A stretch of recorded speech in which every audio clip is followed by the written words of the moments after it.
Hoy miraremos los símbolos de puntuación. Utilizaremos los casos más frecuentes para que pues, recordemos, quizá el video valga la pena revisarlo un par de veces para que recordemos algunas cosas y eventualmente podamos recurrir a algunas otras fuentes que nos ayuden a entenderlos mejor. Sin embargo, pues intentaré ser lo más claro posible para que esto nos sirva. Los símbolos de puntuación más habituales que utilizaremos son los símbolos dobles como las comillas, la interrogación y la admiración, y algunos símbolos que podemos considerar como sencillos, como los dos puntos que vienen en esta forma, los puntos suspensivos, que son tres, no dos ni cuatro, la coma, el punto y el punto y coma. Comencemos con las comillas. Las comillas se utilizan para, o le damos varios usos. Uno de ellos es básicamente para darle énfasis a una frase textual, algo que dijo exactamente alguna persona y lo queremos ratificar así. Tenemos un ejemplo como este. El presidente dijo, la economía está en crisis. Esta expresión que está entre comillas se supone que la dijo exactamente el presidente. También se utiliza para dar énfasis a alguna palabra que está en otro idioma o que tiene algún uso particular. Como en este ejemplo, los alumnos se encuentran chateando todo el tiempo. Recordemos que chatear es un término que se ha ido adaptando del inglés, de la expresión chat, que traduciría como conversar, que se utiliza habitualmente para algún tipo de aplicaciones que utilizamos en los celulares o en los equipos de cómputo. Y entonces pues le estamos dando ese énfasis y por eso lo colocamos entre comillas, para indicar que le estamos dando un uso particular, para indicar que aquí estamos conversando con dispositivos móviles seguramente. Las interrogaciones. Las interrogaciones, a diferencia del inglés, en inglés la interrogación solamente está la de cierre. Nosotros en español utilizamos la de apertura y la de cierre. Y hay una cosa particular que ustedes deben tener en cuenta para efectos de ortografía, y es que siempre las preguntas en español tienen tilde, como quién, cuándo, cómo, por qué, etcétera. Tendrán tilde. Después ustedes se van a dar cuenta de cuándo se usa el por qué unido y cuándo se usa separado, que lo podemos tomar en cuenta en alguna expresión. En particular, en este caso, al tener una pregunta va separado y el por qué junto es cuando damos la respuesta. Porque alguna otra cosa y damos la justificación. Bien, importante que tengamos en cuenta que son dos símbolos y que las preguntas siempre tendrán tilde en alguna parte donde se acentúe el énfasis de la pregunta. Las admiraciones prácticamente pues están definidos por la misma palabra que la define o que la utiliza. Es por ejemplo para hacer énfasis en que algo nos gusta o que algo es grandioso o importante. ¡Qué maravilla! O vive la vida. Esas expresiones son forma de hacerle énfasis a algo y entonces lo escribimos entre ese tipo de símbolos. Los dos puntos pueden tener varios usos. Uno, el más habitual, es colocarlo antes de iniciar un listado de elementos. Entonces, vamos a ver este ejemplo. La música tiene múltiples versiones. La música clásica, la música pop o música popular, la música tropical, etc.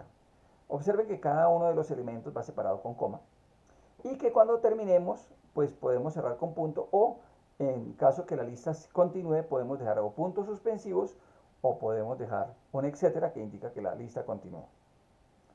Bien, antes de una cita textual, ya habíamos colocado la cita textual, ahora estamos mostrando que antes de eso debe haber dos puntos. Entonces, volvamos a hacer un ejemplo similar al anterior. El rector indicó, iniciamos las clases presenciales. Observen que antes de estas comillas, pues va el punto, los dos puntos. Y una cosa importante que debo hacer énfasis desde ahora, es que cualquiera de los símbolos que utilicemos, el punto y coma, los dos puntos, etc., deben ir unidos siempre a la palabra que termina. Por ejemplo, no puedo dejar ese espacio es erróneo. Por eso aquí Word me lo está mostrando como error. Tengo que dejarlo unido a la última palabra que utilizo. Eso sirve para todos los símbolos de puntuación. Bien, los puntos suspensivos me permiten mostrar que yo espero algo a continuación. En el caso que voy a colocar acá, es un caso de cómo inicia el Quijote de la Mancha, que comienza así. En un lugar de la Mancha, y dejo para indicar que después vendrá una cantidad de elementos, continúa seguramente diciendo, de cuyo nombre no quiero acordarme, pero entonces estoy dejando que aquí hay como algo que puedo esperar después. El punto realmente tiene una variedad muy sutil que podemos mirar, y es que tenemos realmente tres puntos. El punto seguido, cuando una idea es complementada con otra que viene relacionada. El punto y aparte, cuando termino un párrafo y quiero iniciar un párrafo nuevo. Y el punto final, que es cuando termino el escrito. Veamos el caso de una idea que complementa a la siguiente. Esto que está tomado aquí es de 100 años de soledad, de la peste del insomnio, que dice: el domingo, en efecto, llegó Rebeca. No tenía más de 11 años. Aquí se está refiriendo, por supuesto, a Rebeca, y esta expresión es un complemento, una información adicional que viene para complementar la frase que venía anterior. Entonces, la separamos con punto seguido. Son ideas que van unidas, que van conexas allí. Tenemos, por supuesto, el punto y aparte, que decíamos que era cuando terminamos un párrafo. Recordemos, por ser prácticos, que cada párrafo debería tener una sola idea. Eso pues tiene algunos matices, pero digamos que pensámoslo en términos sencillos, de que cada vez que escribamos un párrafo, cada párrafito debe tener una idea central y que se aclara de alguna manera, y cuando comencemos una nueva idea, la hacemos en un párrafo diferente. Y por supuesto el punto final para terminar el texto, como ya lo decíamos. Bien, la coma sí tiene mucho más variantes. Vamos a ver las más frecuentes. Aquí tengo como 8 o 9 versiones, pero son más. Veamos las más frecuentes. Por supuesto, el uso más frecuente que hacemos o le damos es cuando queremos separar una serie de elementos de una lista. Por ejemplo, Sudamérica está formado por países como Bolivia, Argentina, Brasil, Paraguay, Perú y otros. Entonces, cada uno de los elementos, como esos países que tenemos acá, van separados con coma. Muy bien. También se utiliza para algo que nosotros llamamos incisos, que son aclaraciones. Por ejemplo, mi tío canta muy bien. Esa es una expresión que podemos utilizar, pero yo puedo decirla casi. Mi tío, el de Medellín, canta muy bien. Observen que esto que estoy colocando acá es una aclaración. Si yo la quito, la oración como la tenía antes está funcionando perfectamente. Aquí lo único que estoy haciendo es una aclaración. Probablemente tengo varios tíos y estoy haciendo énfasis de que es el de Medellín, no el de Pasto, no es el de Bucaramanga, ni el de la costa, es el de Medellín. Esta expresión, que es un inciso, también se puede colocar entre esas rayitas o estos guiones, o se puede colocar entre paréntesis. ¿Cuándo usamos cada uno de ellos? Depende un poco más del gusto de cada uno de los escritos, o cómo escribimos, o cómo nos gusta verlo. A mí particularmente me gustan las comas, o me gusta este tipo de expresiones que van entre estos guiones. Pero son gustos particulares. Cualquiera de las tres versiones funciona bien y está haciendo aclaraciones de un texto. Cuando utilizamos entre párrafos frases de enlace, inclusive dentro del mismo párrafo, cuando utilizamos expresiones como por lo tanto, así que, en conclusión, en otras palabras, en primer lugar, y así muchísimas más que hay, siempre que escribamos frases de enlace, después vendrá una coma. Entonces, esto es bastante frecuente y lo utilizamos para que nuestros párrafos tengan una forma de leerse mucho más grata, mucho más agradable, encadenada, etc. Bien, en saludos, en cartas o correos. Por ejemplo, querido Luis, coma. Esto que vamos a llamar aquí vocativos es cuando estamos hablando de una persona o estamos hablando con una persona. Por ejemplo, Juan, come. Entonces hay que separar el Juan del come. Vamos a comer, niños. Esa es una expresión para invitar a los niños a que vayamos a comer. Por supuesto, si yo llegara a quitar la coma acá, pues queda como si fuéramos caníbales. Vamos a comer, niños, que indudablemente pues no sería nuestro caso. Cuando el sujeto va en medio de una oración, también se utilizan las comas. Por ejemplo, ven, Carlos, vamos a salir. Este Carlos habitualmente pues no es frecuente que lo coloquemos allí, pero como está en la mitad, lo colocamos entre comas. Cuando vamos a colocar una carta y la iniciamos colocando la ciudad y luego el día y el mes y el año, entonces colocamos la ciudad y luego vendrá la coma. Bogotá o Medellín o Cartagena o Santa Marta o lo que sea, y luego la fecha. Recordemos que las fechas en español primero va día, mes y año, y además que los días de la semana y los meses del año van en minúscula. Es una particularidad. Bien, cuando uno coloca frases que son una contrapone a la otra. Por ejemplo, en pero o en sino es frecuente y debemos colocar las comas. He pasado una tarde maravillosa, pero no ha sido hoy. Esa es una frase de Groucho Marx, un humorista gringo. Ese, antes del pero, entonces irá la coma. No iremos al cine, coma, sino al parque. Como ustedes se dan cuenta, son oraciones que una contrapone la otra. Por supuesto que utilizamos la coma también cuando queremos ratificar y que puede haber dualidad de interpretación. Esta frase que es aquí perfecta es una frase que se le atribuye a el autor a Julio Cortázar, el autor de Rayuela, que escribe esta oración. Voy a quitarle la coma, probablemente como la vaya a leer no está muy bien y ustedes se van a dar cuenta. Si el hombre supiera realmente el valor que tiene la mujer, andaría en cuatro patas en su busca.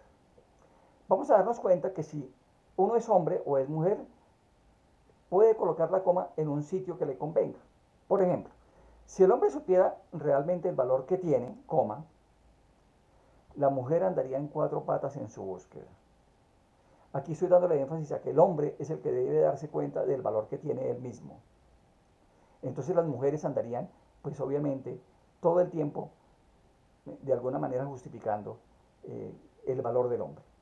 Por supuesto, si eso no fuera el caso, si no fuera de una mujer, entonces la coma iría acá.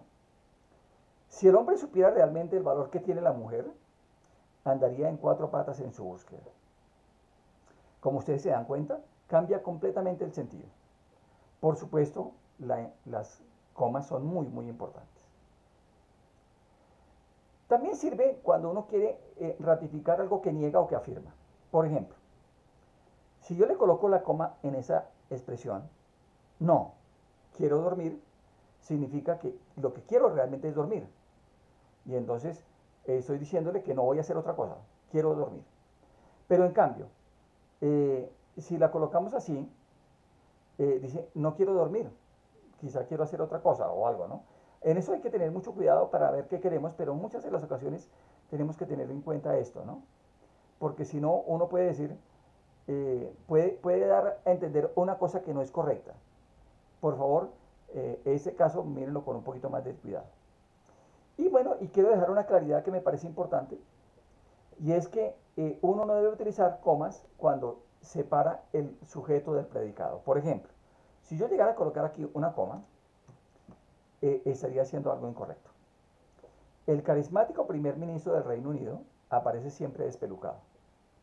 Como estoy separando lo que es el sujeto, que es todo esto, de lo que nosotros llamaríamos el predicado, que es esta otra parte, esta coma estaría mal colocada.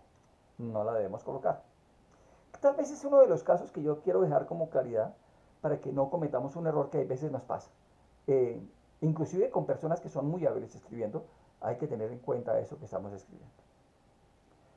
Bien, este es tal vez el último caso que quiero mostrar, porque el punto y coma es tal vez uno de los símbolos más difíciles de utilizar. Tal vez les voy a mostrar un par de ideas y con eso tal vez las dejo como para que ustedes no tengan compliques. Uno es que cuando yo tengo varias enumeraciones, en lugar de continuarlas con coma, las separo, cada listado independiente lo separo con punto y coma. Por ejemplo, me gusta la música clásica, rock y tropical, las películas de comedia, drama y de suspenso. Como son dos listados diferentes, uno hace referencia a la música, y este hace referencia a las películas, entonces lo separo con punto y coma, dado que ya he usado comas.